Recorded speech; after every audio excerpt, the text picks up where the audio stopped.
Greetings, greetings, greetings. Welcome to So Much to Talk About. My name is Nabaté Isles, and it's always a pleasure to share facts and viewpoints on the world of sports, as well as have engaging guests. This week is no different. It is my honor and pleasure to have this gentleman on the show, and I've been fortunate and blessed to know him for a few years, and one of the classiest individuals around, and a true advocate of being able to pay it forward to people. That's what it counts, and instilling life lessons to everyone. It is my pleasure to introduce Unique Sports Management International CEO and founder and great agent of Tobias Harris, Mr. Torrel Harris. How are you, sir? How's everything? Thank you for having me. Yes, my pleasure. Yes, everyone's safe. Or you're doing well. Your family's safe and everything from this phenomenon that's going on. Everybody's good. What about you? Oh, good. Everyone's blessed. Thank you. Thank you for asking. It's just life will be different from where we know it from now on, I think, unfortunately. Yeah, I believe so. Yeah, it will be different. Yes, sir. You got the Lord in your life, you're good. Yes, exactly. And it's a time for reflection. It's a time for people to reflect on how they are able to inspire others, and how they treat others, how they really are able to be positive, to have positive energy. That's important. Yes, so. Very important for sure. Definitely. Yes, sir. So Torrel Harris, yes. I mean, now I wanted to ask you about your start as an agent. Your first client was the great basketball Hall of Famer by the name of George Gervin, the Iceman. And talk about how that relationship flourished and how that really helped you be able to cultivate who you are today. Well, George, when I was a young kid, like 13 years old, I had my sister, my oldest sister, dated George's best friend, a gentleman called Freeman Sparks. Mm-hmm.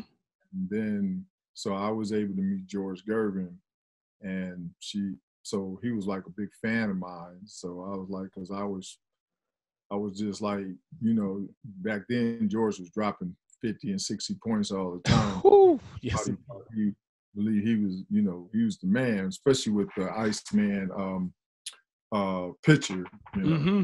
That's sitting on the ice, on the ice blocks.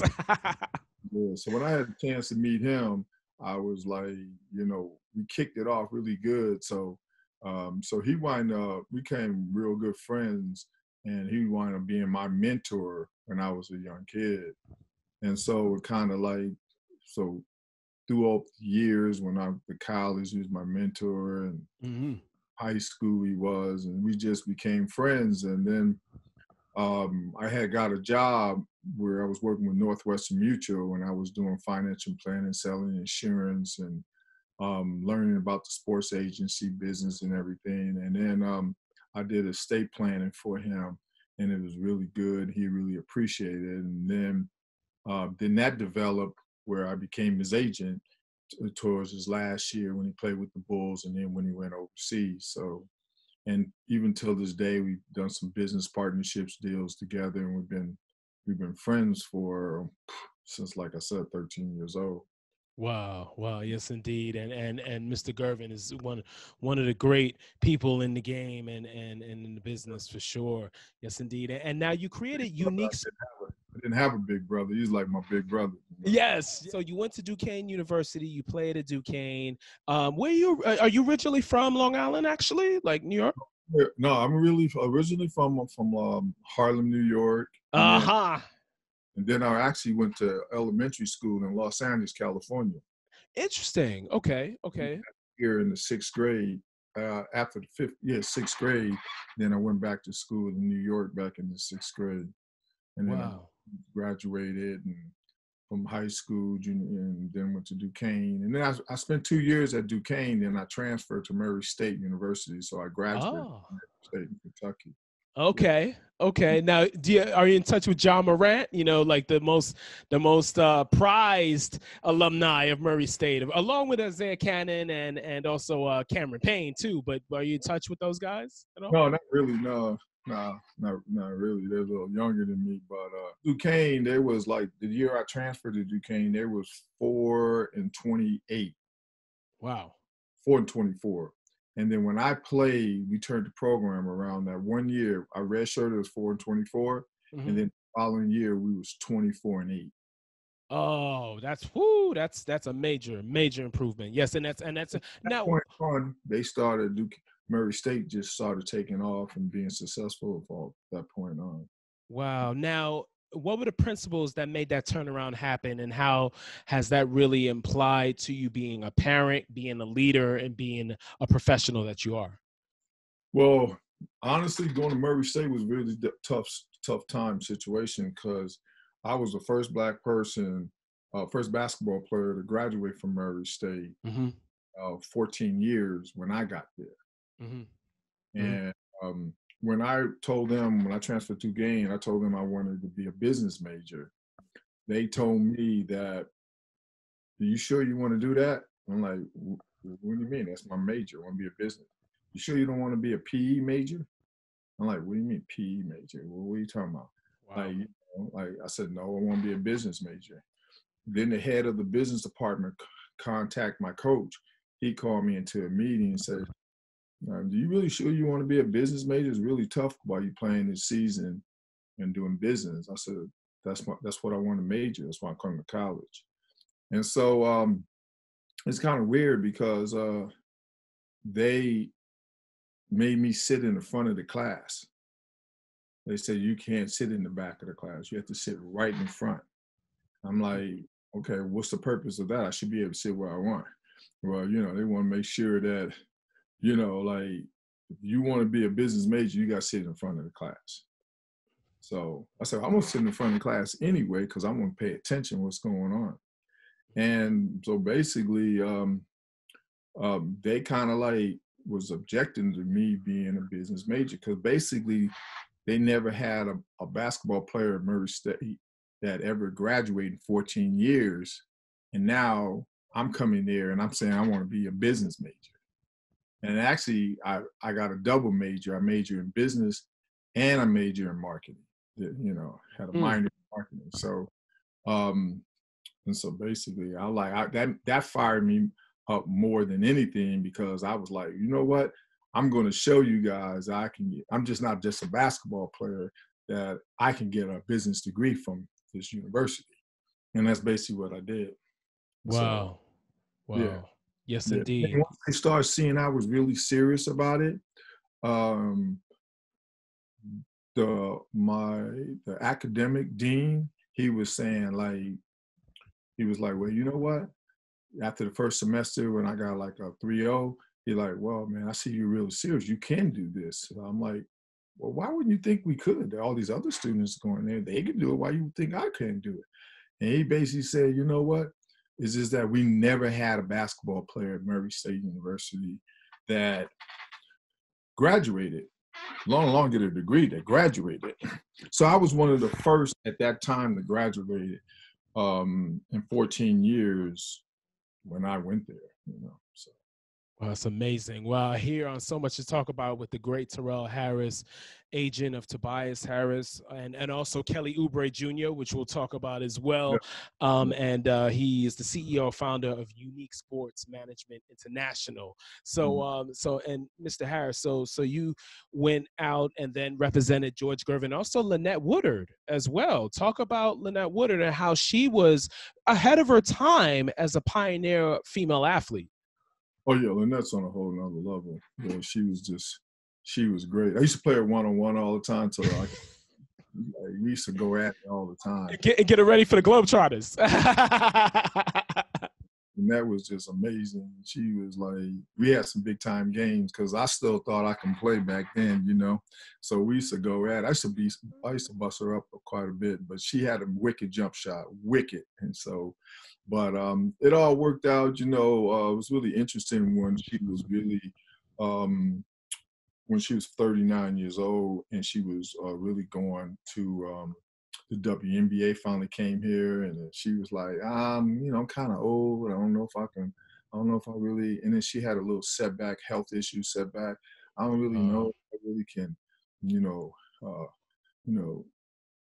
get in shape and, play in the WNBA. And I'm like, shoot, well, let's go out and play some one-on-one. So Yeah. we went down, we set playing one-on-one, and then, we kept, let's go again and everything. We go again and everything. I'm like, man, you can't tell me you ain't ready. That you ain't good enough playing WNBA, 39. So we wound up training her. I trained her myself personally, Mm-hmm. and we trained her, and then basically she played in WNBA. She played for Wow. 2 years. She did really well. She killed those girls in WNBA, and then she went on to coaching and working, doing her thing afterwards. So she was able to play the inauguration season of the WNBA, which is a great thing. And Yes. she was kind of like, she didn't think she could do it, but she did it. And she's just an amazing person and an amazing basketball player. Mr. Harris, your day-to-day operations with your company, Unique Sports Management International, it's very consistent, but you really are on top of your clients and making sure they're taken care of, and especially talk about how that philosophy has really helped them be able to grow, not just as athletes but business-minded people. Tobias and Tyler, your other son as well, and also of course Kelly, who you just picked up. Yeah, Terry, sharpshooter Terry Terry, Harris. yeah, Terry Harris too. Yes, indeed. Yep. Yeah, basically, what we try to do is we're a full-fledged sports management company. We're involved in the financial planning aspect, which is the key, because our company over the years was able to get players paid. And so the thing is, we know we're going to get athletes paid, God willing. But what we like to do is making sure that the money that we get them paid, that they save that money. So when the sports career is over with, they have all their money plus the interest that we generate them from good investments. So you got to understand, most athletes, when their career is over with, is about 36, 37. So at 36, 37, now we want them to say, okay, if I negotiate over $280 million, we won't be able to say you got like 200 less taxes. You have like, with interest and everything, you have over $200 million. So you have money to start your career. So what we try to do is prepare them also for their second career while they're pursuing their first career, which is very important. Because today, if you look at a lot of athletes today, when they retire, they don't know what to do. And some of them don't have any money and they don't know what to do. Because why? Because they haven't been prepared for their second career. So what we try to do is really start preparing our athletes today for their second career, and also put them on a spending budget plan. So they're not like living like today is their last, living just overdoing it on their spending. And so we find that if you do that strategically every week and let them know their spending patterns and staying in within their budget, then of course, after years go by and then their career is over with, then they have a substantial amount of money, and then they know exactly what they want to do in their second career, because we already prepared them for that. That's what, unfortunately, also, we're great and blessed that, with Tobias and my sons, Terry and Tyler, and with Kelly, they're really intelligent human beings. So they have a great human heart. So they want to work with the kids in the community and give back. So that's very important too, because we all are blessed. God has blessed us. So if they bless us, we want to be able to go back and bless other people with our time and needs that they may need. So each of our players are conscious of that situation, and they love to give back. They want to give back. So that shows a big heart, because if you give back, God's going to bless you more. So that's another thing we focus on. And then, of course, the other business aspects, marketing, endorsements, and putting all that together, and then social media and other. And that's our day-to-day routine, and taking care of all our players and so forth. Oh, wow, and that's deep, and that really helps out for what we're going through right now with COVID-19, and the NBA, of course, is shut down for we don't know when it's opening up. So it's really helping your young men be able to get used to something that just came out of nowhere, that was and it just abruptly ended everything. And so that, and of course, and also serving the community for those in need based on the ramifications and the damages of the disease. Yeah, so that's important because like our guys are conscientious of that situation. So they're doing so much right now in the community on a virtual level and helping different programs, regarding Tobias and Kelly, which, there's a lot of kids that don't have meals. Trying to provide meals for them, trying to stay indoors, follow the rules, don't be going out there in groups and everything. There's an educational point of view.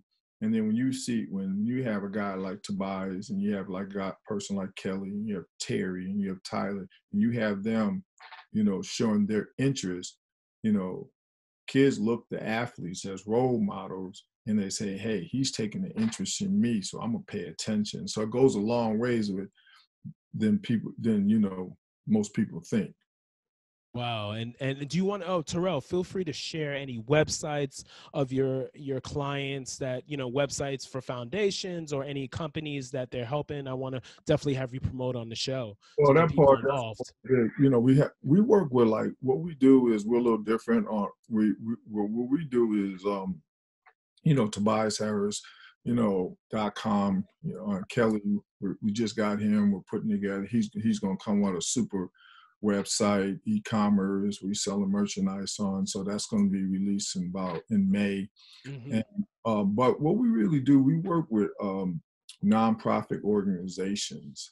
Mm-hmm. So organizations that's doing things in the community and then they need assistance, so we come in and work with them because they're doing it already and they just need our support to help them to continue to fulfill requirements, what they're doing in the community. So we try to attach to those type of programs that's doing good things for our youth. And so we have a lot of different organizations that we definitely work with. Wow, outstanding. And how are your daughters doing as well, Tori and Tessia? How are they doing too? They're doing excellent. Tori, she's home doing, homeschool doing this virus. She goes to St. Bonaventure, I'm sporting her shirt, St. Bonnie. St. Bonnie, the Bonnies. Yeah. Jalen Adams was just there. Yep. she's doing home study. My daughter, Tessia, she's doing great. She's doing great things. And, everybody's doing great, really, so we just blessed, man. God is good. So, yeah, for sure. Yes, indeed. And you just had some opinions, some very, very candid opinions on a factor, because with you being an agent, The Last Dance that came out, the documentary on the Bulls and their last championship season of 97-98. And one of the major storylines was Scottie Pippen and the contract that he received. And you were very candid recently about that. And, share those candid thoughts. And also, too, I got to say, his agent, though, oh, my God, what was he thinking, too, for approving a Scottie to agree with a deal like that? So talk about, give your take. Well, back like on Scottie's situation, I mean, I got all the respect for Scottie. Mm-hmm. One, he put his family first. He has 11 brothers and sisters. His father was paralyzed. His brother was paralyzed. So Scottie wasn't like a typical blue chip player like we see today that, they already know they're going to the NBA. Scottie was a guy trying to make a college team. And then he basically, with his determination, and probably his determination was the desire to take care of his family. That's right. So, NAIA school too. It's crazy. So he was trying to work himself to be a good player in the NAIA school, and then he wind up being this one of the best players ever played in the history of that school. So now you got to look at it. Okay, so now he gets his first big contract after his rookie. Now his main things, he want to have security. Probably, and you got to put yourself in this position. His main in mind, his back, his mind. I want security to take care of my family first. And so he may have had a good agent. His agent may have sat down with him and broke it down to him, but he may have said, listen, I want to take care of my family. I don't really care what you're saying. You know what I mean? So, and obviously, when he did sign the contract, it looked good at that time. But then 2 years later, when the collective bargaining agreement went up and everybody was getting different deals. For instance, it's like Steph Curry. When he signed his contract in 2015, now you look at his contract compared now, you'd be like, wow, all these guys getting paid. He looked like his contract wasn't nothing. You know what I'm saying? So, I mean, of course, last summer he signed a 217, crazy contract. But when he signed that contract in 2015, I believe that contract was, and everybody else was getting paid more than him. So it's kind of the same situation. And also the ankle issues caused him to have that 4 year. It was a 4 year, $42 million contract or something like that. The ankle issues, and so So then he deserved to get paid, of course, with the 2 MVPs. Exactly. So basically, so you got to look at why Scottie took a deal like that, and then but when you take care of family, you look at family. You look at Scottie. People don't understand. He still made more money than Michael Jordan on an NBA contract. He actually made like $25-30 million more. That's right, through his career, right. But people don't look at it like that, because obviously the Bulls, they should have tore that contract up, but they chose not to. And then when they broke up the team in the last championship run, Scottie signed with the Houston Rockets, and they paid him. And he didn't win a championship with the Houston Rockets, but they paid him like $69-70 million. And then he got another contract with the Portland Trailblazers with another 30. So he did all right in his career. So which he deserved. It came back to him. Yeah, because when you do the right thing, and he did the right thing, you want to take care of his family. So a lot of people saying, well, he shouldn't have took the contract. You got a lot of negativity on what he took, but you got to look at why he did it. And so my point is, I respect. I wouldn't agree with them. I wouldn't have recommended him to sign it. But if I actually know the real reason why he did it, I only can respect it. Yes. Basically, and that's what I said. I respect Scottie for what he did. Yes. Wouldn't recommend it, but if that's it. But end of the day, if my client wants this and he feels strong about this, I'm down with you. But we got to understand. A few years later, we're going to get gripes on this. Yeah. No. It's different, but it's like when the LA Clippers offered Tobias $80 million. Now, I says, I had a talk with my son, and I says, they got 80. I can get you more. But if I took that deal, people saying, they would have said, oh man, he really screwed up on Tobias. You see what I'm saying? It's a catch-22. But now that, talked to Tobias, has told him the situation, sat down with him man to man, said, listen, I know I can get you more, God willing, and you just got to be patient. You do your part on the court, and I'll do my part, and we should be able to get you more money. And now there was always like, could be a debate, but he respected my position, what I said. He understood it. He believed in me. And what happened a year later, I was able, God willing, to get him $180 million. So 5 seasons. Yep. Sometimes things work out for the best like that. And then, but we wasn't in a hurting position for money, where Scottie could have been in a tight situation for his family. And, I can't even imagine if felt like maybe if our family was in the situation that Scottie's in, he probably would have took that. I want to make sure you never know the urgency of the need, urgency of health care. I mean, it's expensive. You got 12, 11 siblings, you know, so I only can respect what he did in that situation.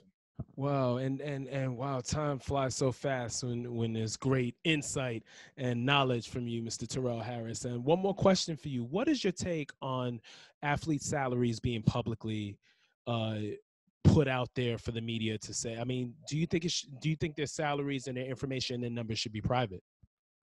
I kind of believe they should be private because, like, I don't know how much money you make. You know what I'm saying? I don't know how much money these guys in these top corporations make. I don't know, you know, that's private.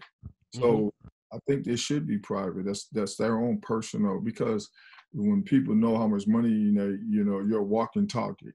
Everybody know, oh, he make 180, or, you know, he make 150. You know, I actually believe it should be. Why is it public like that? I'm with you 100%. Right. No, absolutely. And yeah.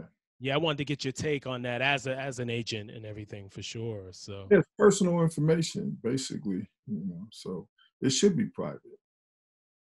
Wow. Well, Mr. Torrel Harris, I want to say, sir, it's an honor and a privilege to have you on So Much to Talk About. It's an honor and privilege to know you and to be associated with you as well, sir. And I wish you and your family many blessings, to be safe, be healthy, and hopefully we get the games back soon. Yeah, that's, you know, well, most important is us being healthy and safe, and you know, understanding what's going on. And because, you know, especially as African Americans, we got to watch our health and watch the food we eat, and especially in this time during this virus, because we're getting attacked by this. Is shutting our lung system, our, you know, breathing system down. So it's very important for, like, we continue to work out and do different things and watch what we eat and be conscious of that situation. Besides, you know, take advantage of this time right now, you know, so it's important. But I appreciate you, man. You know, always, I love what you do, and I appreciate you having me on to, you know, speak with you. Oh, appreciate you, sir. You be blessed for sure. And thank you all for watching So Much to Talk About. See you all next week. I'm Nabaté Isles. Take care. Bye-bye.